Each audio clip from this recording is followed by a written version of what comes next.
Hello guys, আসসালামু আলাইকুম। সবাই কেমন আছেন? আশা করি সবাই ভালো আছেন। কিন্তু গাইস আমি আজ ভালো নেই। আসলে এই ভিডিও দেখার পর বলেন কারই বা ভালো লাগবে।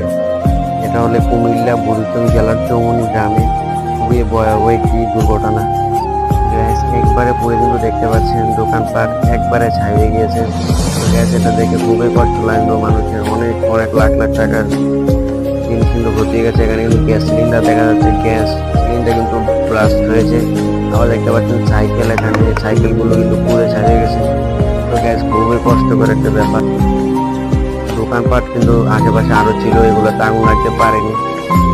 ফায়ার সার্ভিস চলে এসেছিল, যার কারণে আগুন এত একটা সইতে পারেনি। এই যে সিসি ক্যামেরা দেখতে পাচ্ছেন, সিসি ক্যামেরা পুরো একেবারে গলে গেছে। আর তাল গাছে আগুন ধরেছে। আর চালগুলো কথা কি বলবো, পুরো একেবারে ছাই সিদ্ধ হয়ে গেছে, পানিতে ভিজে পুরো চাল নষ্ট হয়ে গেছে। আর কি বলবো, সাইকেল গুলো তো দেখতে পাচ্ছেন। তো গ্যাস